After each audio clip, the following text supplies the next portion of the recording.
వి gold trusted gold buyers తాకట్టులో ఉన్న బంగారాన్ని విడిపించి ఈ రోజు ఉన్న మార్కెట్ ధరకే కొనబడును. మరిన్ని వివరాలకు సంప్రదించండి 7771077720. కలియుగ వైకుంఠ దైవం వెంకటేశ్వర స్వామి. వెంకటేశ్వర స్వామి ఎంత భక్తి ప్రియుడో అంతటి నైవేద్య ప్రియుడు కూడా.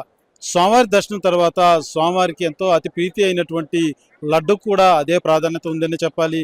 అసలు లడ్డు తయారీ ఎప్పుడు మొదలైంది, లడ్డుకున్నటువంటి చరిత్ర ఏంటి, ఒక్కసారి తెలుసుకునేటువంటి ప్రయత్నం చేద్దాం.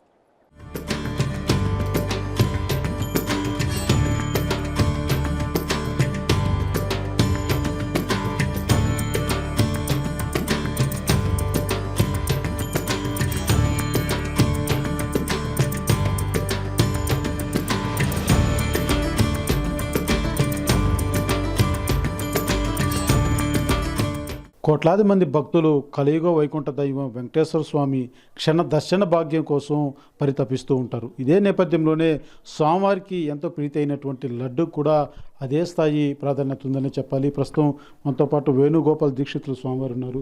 స్వామి, లడ్డుకు ఒక ప్రత్యేకమైనటువంటి ఒక ప్రాశస్త్యం ఉంది. అదే రకంగా లడ్డుకు ఉన్నటువంటి ఇప్పటికే ఏదైతే గతంలో ఒక బూందీతో కూడుకున్నటువంటి ప్రసాదం అందజేసేవారు, తర్వాత లడ్డుగా దీన్ని తీసుకొచ్చారు. అయితే దీన్ని దాదాపు 300 సంవత్సరాలు అయిందనేసి ఈ మధ్య కొంత నానుడి నడుస్తుంది. ఇది ఎంతవరకు వాస్తవం? అసలు లడ్డు ఈ యొక్క భక్తులకు అందించేటువంటి ఎప్పటి నుంచి ప్రాశస్త్యం పొందినటువంటి పరిస్థితి? ఓం నమో వెంకటేశాయ. కళ్యాణాద్భుతగాత్రాయ కామితార్థ ప్రదాన్నే. లోక కళ్యాణం కోసం స్వామివారు తిరుమల క్షేత్రంలో పద్మావతి అమ్మవారి పరిణయం తర్వాత అర్చావతార స్వరూపంగా ఆవిర్భవించారు. స్వామివారి యొక్క ఆవిర్భావం నుంచి నేటి వరకు కూడా శ్రీ వైకానస భగవత్ శాస్త్రం ప్రకారం స్వామివారి ఆలయంలో అన్ని కైంకర్యాలు నిర్వహించడం జరుగుతుంది. అట్లాగే స్వామివారికి ఆరాధనలో కూడా వివిధ రకాలైన ప్రసాదాలు, పన్యారాలు నైవేద్యంగా స్వామివారికి సమర్పించడం, తర్వాత ఆ నైవేద్యమైన ప్రసాదాలని భక్తులకు వినియోగించడం జరుగుతుంది. పూర్వకాలంలో అన్నప్రసాదాలు ఎక్కువ కాలం నిల్వ ఉండదు. ఊర్లకు తీసుకెళ్ళి వారి వారి గ్రామాల్లో బంధుమిత్రులకు పంచాలంటే ఆ యొక్క ప్రసాదం అన్ని రోజులు నిల్వ ఉండదు. కాబట్టి దానికి ప్రత్యామ్నాయంగా కొంతకాలం పాటు కలకండ, కొబ్బరి, జీడిపప్పు కలిపిన దాన్ని కూడా స్వామివారి ప్రసాదంగా వారి వారి ఊర్లకు తీసుకెళ్ళి ఇచ్చుకునేవాళ్ళు. తర్వాత 1790, 18వ శతాబ్దంలో రఘోజీ తోటలో ఈ లడ్డు ఒక ప్రస్తావన తిరుమల చారిత్రాత్మక విషయాల ద్వారా తెలుస్తుంది.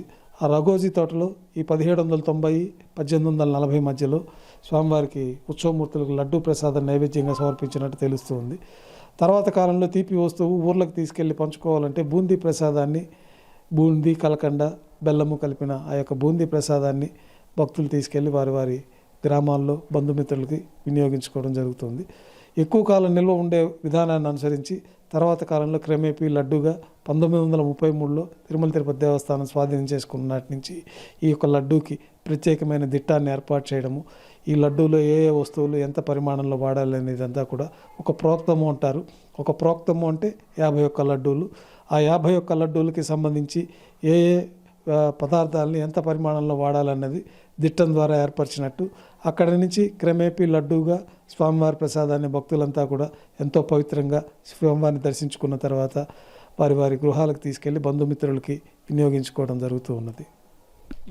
ఈ లడ్డు ఏదైతే ఇప్పుడు ఇస్తున్నటువంటి లడ్డు, ఇది గతంలో నుంచి కూడా అంటే ఇదే తరహా అయినటువంటి లడ్డు ప్రసాదాన్ని అందించేవారు, దాంతో మళ్ళీ ఏమైనా మార్పులు తీసుకొని వచ్చి మారినటువంటి పరిస్థితులు ఏమైనా ఉన్నాయి స్వామి?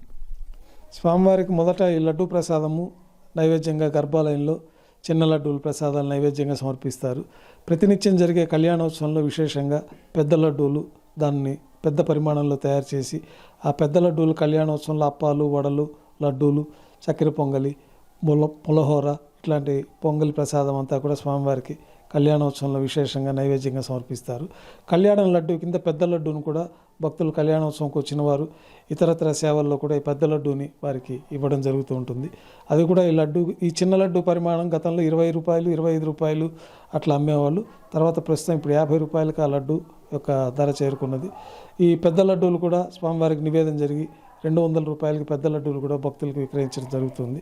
ఈ పెద్ద లడ్డూలు కళ్యాణం సమయంలో స్వామివారికి నైవేద్యంగా సమర్పిస్తారు.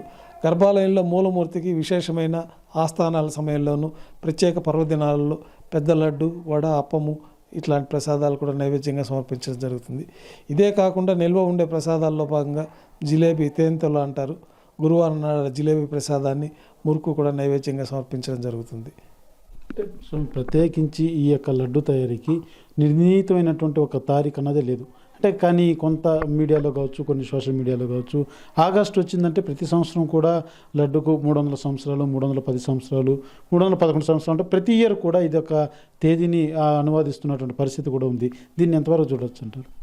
నాకు తెలిసి మన రికార్డులలో అయితే 1790లో 1840 ప్రాంతంలో రఘోజీ తోటలో ఈ లక్క లడ్డూల్ని స్వామివారికి ప్రసాదంగా నైవేద్యంగా సమర్పించినట్టు ఆధారాలు మనకి తిరుమల తిరుపతి దాని ఇన్స్క్రిప్షన్స్ బుక్స్లో వాటిలో ఉన్నట్టు మనకు తెలుస్తున్నది. తర్వాత కాలంలో 1933 నుంచే ఈ లడ్డు బాగా వాడుకలోకి వచ్చినట్టు, అంతకుముందు ఇంత జనాలు కూడా లేరు. 1933 ప్రాంతానికి ముందుగా ఇంత జనాలు కూడా ఇంత వ్యవస్థ లేదు కాబట్టి దానికి ముందంతా బూందీ ప్రసాదంగా ఇచ్చేవారన్నట్టే మనకి ఆధారాల ద్వారా తెలుస్తుంది. 33 తర్వాత తిరుమల తిరుపతి దేవస్థానం వారు ఈ దిట్టాన్ని ఏర్పరిచి మహంతుల దగ్గర నుంచి వీరు హ్యాండ్ ఓవర్ చేసుకున్న తర్వాత ఈ లడ్డూకి ప్రత్యేకమైన దిట్టాన్ని ఏర్పాటు చేసినట్టు. అంతకుముందు విశేషమైన పర్వదినాల్లో మాత్రమే ఈ పెద్ద లడ్డూలు ఈ యొక్క ప్రసాదాలు తయారు చేసినట్టు తెలుస్తుండేది. అప్పుడు భక్తుల సంఖ్య కూడా చాలా తక్కువగా ఉన్నది. మరి 300 సంవత్సరాలు ఆగస్టు నెల అన్నది ఎక్కడొచ్చింది అనేది కొంచెం పరిశీలించాల్సి ఉంటుంది. అది మనకు తెలిసినంతవరకు అయితే రీసెర్చ్ కూడా కొంత ఈ లడ్డు మీద చేసిన వారు కూడా ఈ తేదీని ఎక్కడ నిర్ధారించినట్లు మనకు తెలియట్లేదు. ప్రధాన అర్చకులు తెలియజేసిన విధంగా వాస్తవానికి లడ్డూకు ఒక ఇన్నేళ్ళు నిండింది అని తెలియజేసేటువంటి తారీఖు ఏది కూడా అఫిషియల్గా లేదని చెప్పాలి. అయితే టీటీడీకి ఉన్నటువంటి ఆధారాలు ఏదైతే బూందీ తయారీ 1715వ సంవత్సరంలో బూందీ తయారీ వచ్చింది. ఆ తర్వాత ఆ కాలక్రమేణా భక్తుల సౌకర్యార్థం అధిక సంఖ్యలో కూడా భక్తులు అన్నది తిరుమల క్షేత్రానికి ప్రతి ఏడాది కూడా అధిక సంఖ్యలో రద్దీ అనేది పెరుగుతూనే వస్తుందని చెప్పాలి. కాలక్రమేణా నిల్వ ఉండే విధంగా అనేక మార్పులు బూందీ నుంచి లడ్డుగా రూపాంతరం చెందిందని చెప్పాలి. అయితే భక్తులు ఎన్నో ప్రయాసాలు పడి స్వామి దర్శనానికి వచ్చేటువంటి భక్తులు ఆ ప్రసాదాన్ని తమ ఊర్లకు తీసుకొని పోవాలనేటువంటి ఆశ కూడా భక్తులకు ఉంటుంది. రాలేనటువంటి భక్తులకి ఈ ప్రసాదాన్ని అందిస్తే స్వామివారి దర్శనం చేసుకున్నంత తృప్తిని, అనుభూతిని పొందుతారు భక్తులని చెప్పాలి.